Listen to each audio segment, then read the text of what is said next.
What is going on, ADA Nation? Welcome back to Dapp Central. My name is Fareed, and in today's video, and as always, we're going to be breaking down all of the latest news and updates going on in the Cardano ecosystem. The first topic I want to break down for today's video is going to be the weekly Cardano Development Report, which was just released by IOG. As a part of this, we're going to cover all of the biggest highlights for Cardano, as well as some of the TVL information that has changed across the last week. Second, I want to jump into some updates surrounding Minswap, given the fact that we have just seen so much interaction and so many brand new records being broke by this DEX over the course of the last few weeks. Third, I want to jump into some updates surrounding DEGA, which is going to be an infrastructure network being built, and they're actually going to be having their ISPO as well. And they've also struck a few partnerships that I want to touch on as a part of this video. The very last topic I want to touch on for today's Cardano Scoop is going to be a brand new project, which is going to be a next-gen Cardano-based launchpad called Coinecta. That said, let's go and jump into today's video. Now, if it's your first time stopping by, my goal here is to provide you guys in the community with the latest news, tutorials, and reviews for the top builders and platforms in the Cardano ecosystem. I'm also a single stake pool operator operating the official Dapp Central stake pool, which is stake pool ticker DAPP. If you'd like to support me on my mission to educate the broader Cardano community, then consider delegating with the stake pool. That said, let's go and jump into our very first topic here for today, which is going to be the weekly Cardano Development Report.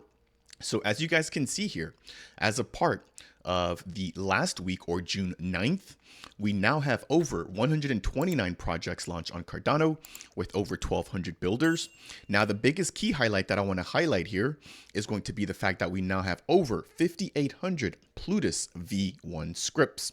In terms of Plutus V2 scripts, at the very bottom, we've got over 2,700. Now, the last time that I reviewed this particular report, we had a little bit over 2,500 of the Plutus V2 scripts. So we've got a gain of over 150 Plutus V2 scripts in the last 2 weeks. Looking at the left-hand side there, we've got some ongoing work on Lace for their multi-delegation feature and some UI improvements. Now, the multi-delegation feature is going to be one that's been highly requested here by the community, as well as the fiat on-ramp and off-ramp. Now, the fiat on-ramp and off-ramp could not come any faster, given the fact that we have seen the lawsuits and some allegations coming towards Binance and Coinbase. As a result, we've already seen Binance.us close off their on-ramp for fiat, and they're now going to be solely focusing on trading of crypto assets. So in the meantime, we're going to be expecting for Lace to also bring a similar feature. That way you no longer have to rely on DEXs, on centralized exchanges in order to on-ramp into Cardano. Very similarly, we are also waiting for Meld to bring on their own fiat on-ramp and off-ramp. However, keep in mind that Meld will not be launching their crypto to fiat portion of the protocol in the United States right away. We also have World Mobile, which will also be doing a very similar thing and launching their own fiat on-ramp and off-ramp as a part of their upcoming World Mobile wallet. Next, we have some updates surrounding Marlow, which it states here that they're now completing some end-to-end automated tests. Now, I did touch on Marlow not too long ago in a video where we basically broke down exactly what Marlow is. And if it's your first time hearing about Marlow, it's basically going to be a platform that allows for you to easily create financial and finance related transactions using a Lego style builder. So if you guys want to find out more about Marlow, check out my last Cardano Scoop in which I basically broke that down. Now, right below that, we've got some updates surrounding workshops being hosted for Voltaire. And we just actually saw a workshop close out or take place in Vancouver. And we just got an announcement of one going to be taking place in Philadelphia. Very lastly, we've got a update surrounding Project Catalyst, in which we've already seen an announcement regarding 50 million ADA being given away or allotted for the upcoming funding round number 10. So if you guys are in the community and you're building and you want to basically earn some funding from the Cardano treasury, then get ready for Catalyst round number 10, which will be kicking off towards the latter half of the month of June. That is going to wrap it up for the very first segment here for today's Cardano Scoop, in which we've touched on the general Cardano Development Report. Next, I want to jump into some updates surrounding Cardano's TVL. And what I want to do is do a brief comparison of the TVL on Cardano versus some of its closest competitors. So buckle up and let's go ahead and dive right on into it. So the first platform that I want to compare is going to be between Cardano and Phantom. Now, this was just released by Cardano Daily. And as you guys can see, Cardano has been moving up and to the right when it comes to TVL. If you guys are not aware, DeFi has been booming and a lot of people are anticipating a Cardano DeFi summer. Right below that, we've got a comparison against Phantom, in which we've seen over the course of this brand new year, a total growth of negative 44% compared to Cardano's overall growth, of over 329%. So the TVL on Cardano has more than tripled in the last 5 months, while on Phantom, it has just continued to slowly drip down. Jumping over into DeFi Llama, the next thing I want to do is take a look at the TVL on Cardano and compare that to Ethereum, Polygon, and Solana. Now, keep in mind that we have just crossed over the 500 million ADA threshold in terms of TVL on the network. And if we take a look at the USD value, it's going to be sitting at $138 million. Now, while the dollar value may not necessarily be as high as some of these other chains that we're going to be comparing to, the main thing I want to take a look at is going to be the overall trend. So as you guys can see here, we have broken past our all-time high, which was set back around March 22nd of 2022. And we're now into brand new territory or in price discovery. If I jump into the Ethereum TVL, we can see that they have not broken, or they have yet to break past their all-time high, which took place on November 15th or so of 2021, which was right around the peak of the bull run. Similarly, if we take a look at the TVL for Matic, again, in the actual Matic token, not the USD value, given the fact that we are going to be much lower when we're comparing the USD value. But when we're looking at the actual Matic on chain, we can see that they are also kind of lagging behind, really far away from their all-time high, which was set back in July of 2021. So even earlier than the all-time high that was set for Ethereum. The very last platform I want to compare to is going to be, let's see here, Solana. And as you guys can see right now, they are also kind of trickling down. And there's been no other competitor looking at their native token setting all-time highs over the course of the last 5 or 6 months. Only Cardano has been doing that. So really positive news here. And as you guys can see, Solana has yet to break past its all-time high, which was set around June 13th. Of 2022. So Cardano looking extremely strong when it comes to TVL. Again, given the fact that DeFi has really been blossoming on the network, as we've seen stablecoins come online, which include IUSD as well as JED. And we've also seen a lot of DeFi protocols coming online, which include Liquid, Indigo, and we're now expecting the launch of AADA Finance V2, as well as the launch of the crypto to fiat portion of MELD in August of 2023. So stay tuned for that. And I'm sure that as those platforms begin to roll out, we're only going to see a continued trend when it comes to Cardano's TVL. So that is going to wrap it up there for that brief TVL update. The next thing I want to do is touch up on some NFT news. And what I want to do is take a look at some of the top collections being traded on Cardano by volume share. So jumping back over into my screen here, we've got the Ape Society coming in with 16% of the recent trading volume, or Mob or Ore Mob coming in with 5.5%, the Cardano Crocs Club with a little bit over 5.2% or 5.1%, and then we've got Clay Nation with 4.3%, followed by Space Buds, Jelly Cubes, ADA Inmates, the Mallard Order, and the Goofy Gophers Mining Club. Now, the Goofy Gophers Mining Club has actually been gaining my attention here over the course of the last few days, given the fact that this is going to be an NFT project with real world utility. They're actually going to be running a mining operation and redistributing their mining rewards amongst all of their NFT holders. So check that particular project out, as I'm definitely going to be doing the same. Very lastly, we've got the remaining market, which are the NFT collections that are not listed up here, getting the majority of the market share, which is going to be 54%. That is going to wrap it up there for some of the brief updates surrounding the Cardano network. We've touched on the Cardano Development Report, the growing TVL on the network, and some NFT news. Next, I want to jump into an update surrounding Minswap, which has gained a lot of attention and a lot of traction over the course of the last few weeks, given the meme coin season that just took place on the Cardano network. So this particular update was just released, and this is going to be in regards to a governance proposal taking place for the delegation surrounding the liquidity pool ADA generated or held by the Minswap team. So if you guys are not aware, the liquidity pools that run on the Minswap DEX are not just standing still. Normally, when you have a liquidity pool, you've got a base token and then the ADA token. So for example, if you are taking a look at the Cornucopias liquidity pool, half of that liquidity pool will be the Copy token, and then the second half will be the ADA token. Well, instead of keeping that ADA still, what the Minswap DEX does is actually take that ADA and delegate that to their own stake pool, and they then keep all of the additional ADA being rewarded to them by securing and verifying the Cardano network. So again, providing an additional way to generate funds and generate revenue for the Minswap treasury. So it states here that with the recent TVL increase, the Minswap stake pool, where the liquidity pool ADA is delegated, has now become oversaturated. A working group was recently formed to draft a proposal to decide how this ADA will be delegated in the near future.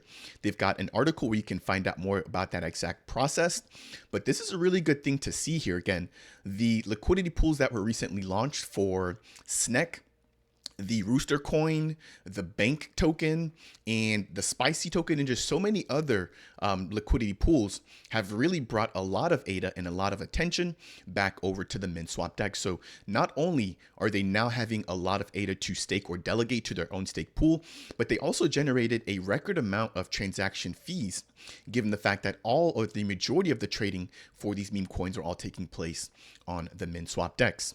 So let me know what you guys think down below as to what should actually happen with all of this additional ADA if they were to ever get in this particular situation again. I think that what probably makes the most sense is for them to create another stake pool, but them becoming a multi-pool operator may not also be a good thing given how you kind of look at decentralization and things of that nature. Now, keep in mind that this particular stake pool, which is being run by the Minswap DEX, is a 100% margin fee. So all of the ADA generated by the stake pool does go right back to the Minswap team in order to sustain their development.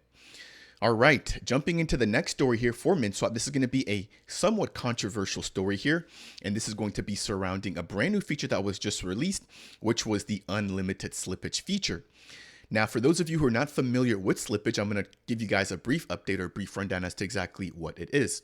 So normally, when you head over to a DEX and you want to put in a trade or an order for a particular token, you can do so and then you can set your slippage. Well, generally speaking, the slippage is going to be the price change tolerance that you can accept before your trade goes in.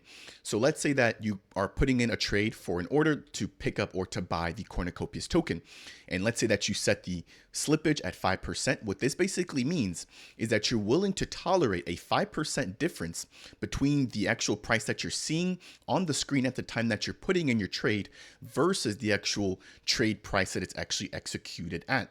So normally you want to keep your slippage very tight if you don't want your order to go through and for you to receive less tokens than you initially anticipated.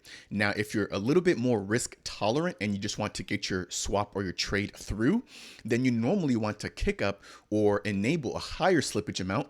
That way, if there is a huge price change between when you actually lock in your order and when it's executed on chain, then it will still go through. Now, if I jump back over here, what was recently released again was an unlimited slippage feature by the Minswap DEX. Now, some people took this differently. Some people were excited about this feature, and some people were a little disappointed in the fact that Minswap actually released something like this. So some of the people that were excited, because now you could basically put in an order, and regardless of how crazy the price were to change, if you have the unlimited slippage on, the order could go through and you could potentially get a lot less of the token that you initially wanted to purchase.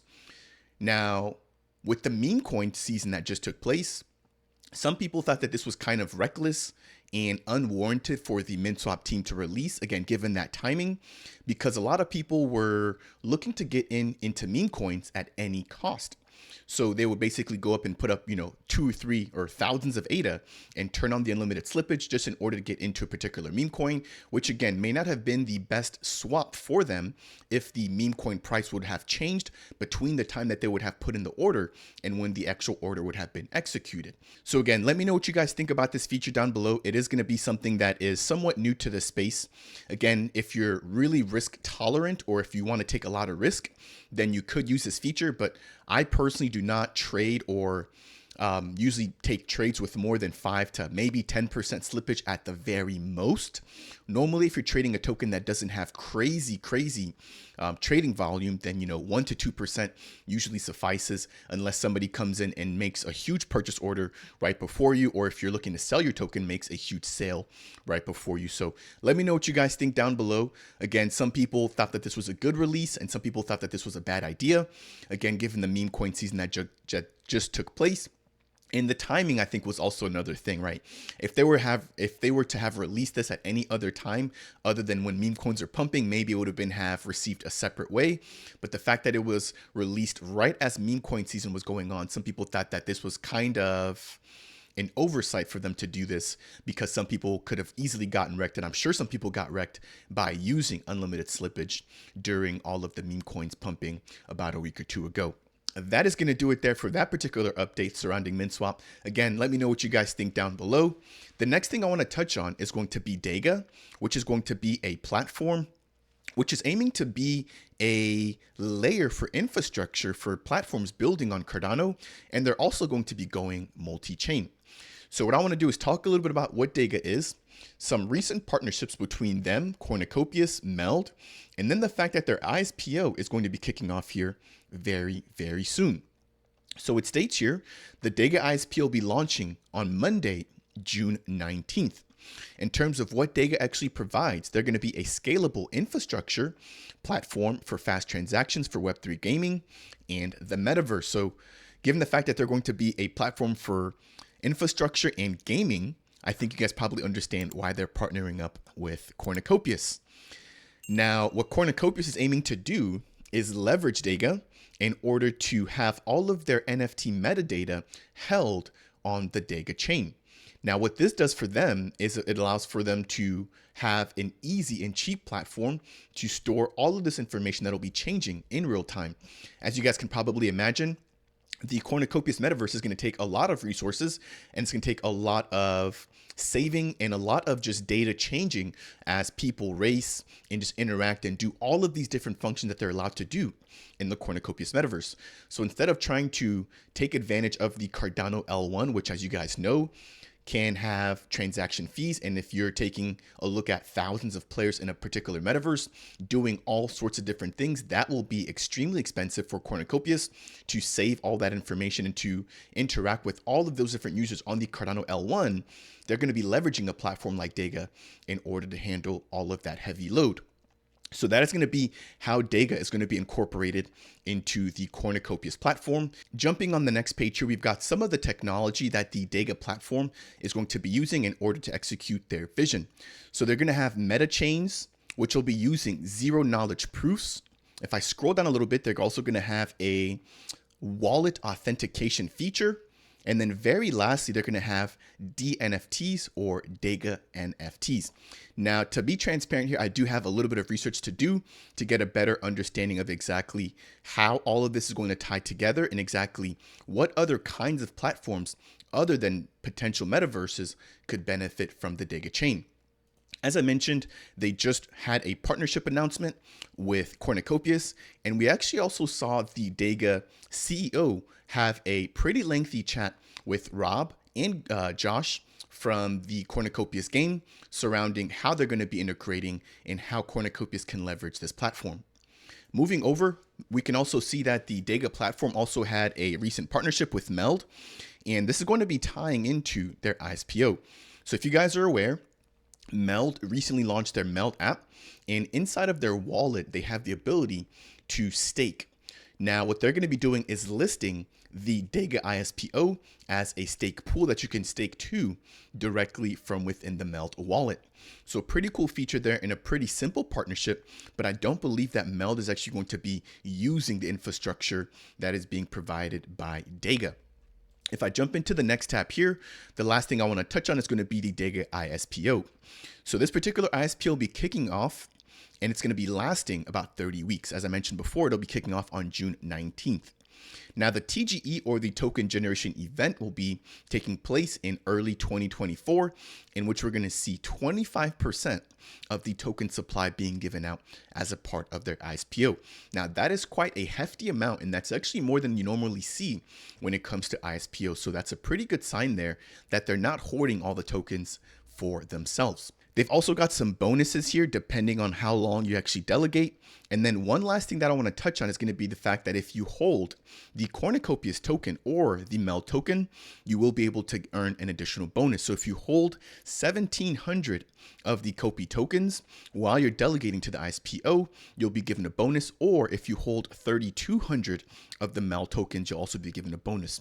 Now, both of those amounts are about 180 ADA or about $50 US. Jumping into the next page here, we've got some of the information surrounding the ISPO. And one thing that I didn't mention earlier is that this is going to be a multi-chain ISPO. So if you're participating on Cardano, you'll be able to delegate to their stake pool. But if you're also operating on Ethereum or Polkadot or Polygon, you'll also be able to join in on the DEGA ISPO. So pretty cool feature there, given that this is going to be one of the first multi-chain ISPOs incorporating or tagging in the Cardano ecosystem. Very lastly, I've got the tokenomics here, which as you guys can see, we've got a nice chunk here at the very bottom going towards our ISPO, which is 25%. We've got another pretty big chunk going towards the team, which is 21%. Normally, I would like to see this number slightly lower, but it is what it is. We've got 6% going towards their DAO, 13% towards their foundation, another 13% going towards seed investors, and then we've got some additional advisor portions here, and then some pre-seed funding as well. So let me know what you guys think about that. Again, this is going to be a brand new platform building here, again, with a goal of being a infrastructure platform for metaverses. So check them out at the official DEGA website, which is at dega.org. The very last topic and the very last story that I want to touch on here for today is going to be surrounding a brand new project, which I'm going to be interviewing here over the course of the next week, which is labeled as a next-gen Cardano-based launchpad or Coinecta. So you guys can find out more about Coinecta by heading over to coinecta.fi. As it states here, they're going to be a platform aiming to unlock the Cardano community's full potential. Now you guys can think of this platform as a launchpad. And so what they're going to be doing is basically giving users that are willing to invest an opportunity to invest in projects at a very early stage. So they're going to be partnering here with TeddySwap, Harmonic Labs, ErgoPad, Paideia, and Blockheads. So in terms of how this platform works, it states here, rather than being backed by a few VCs, we believe blockchain projects should be funded by the community, and the community should profit from their successes by investing in IDOs or initial DEX offerings, which will be very similar to ICOs. In ISPOs, you get in before the token is listed and receive preferential pricing as appreciation for your faith in the project. So again, you're going to be getting the ability or the access to invest in some projects before the actual public sales take place. Now, this is very common. And again, we've already got other platforms doing very similar things here on the Cardano network. Now, in terms of how this process is going to work, number one, you're going to stake the Coinecta token. So to participate, first you have to get the Coinecta Finance token and stake it to reach a staking tier. Next, your tier will be representative of the pool weight in the particular IDO. Number two, you'll be able to whitelist for a select IDO. And they've actually got a project page where they're going to be listing all of their upcoming IDOs. Number three, you'll be able to contribute, and in return, you'll receive whitelist tokens in your wallet that you can then put towards the actual project IDO. And then number four, you'll be able to redeem the actual tokens for whichever project you invested in terms of the IDO. If I jump into the very last section here, I want to talk about how Coinecta actually vets their projects. So they're going to be using the following criteria. Number one, they're going to be reviewing the team and their experience. Number 2, the uniqueness of the project. Number 3, the use cases of the project. Number 4, how far along the project is in terms of development. Next, they're also going to be using the expected raise, as well as the token utility, the community size, and the project's level of engagement. So some pretty interesting points there in terms of how they plan on vetting some of these projects. And I'm sure that this list here will grow, especially as they begin utilizing this and getting more feedback here from the community. That's going to take us there through today's Cardano Scoop. And again, if you guys want more information surrounding Coinecta, you can head over to their official website, which is at coinecta.fi. I'm also going to leave that down in the description below as always. That is going to take us through today's Cardano Scoop, in which we've touched on Cardano Development, the rising TVL, Cardano NFTs, Minswap, DEGA, and Coinecta. If you guys found today's video to be helpful or insightful in any way, shape, or form, I would really appreciate it if you guys could tap that like button. If it's your first time stopping by the channel and you want more content like this, consider subscribing. And if you guys have any questions for me surrounding any of the projects that we touched on as a part of today's video, then please make sure to leave a comment down below. That said, and as always, I will see you guys in the next video.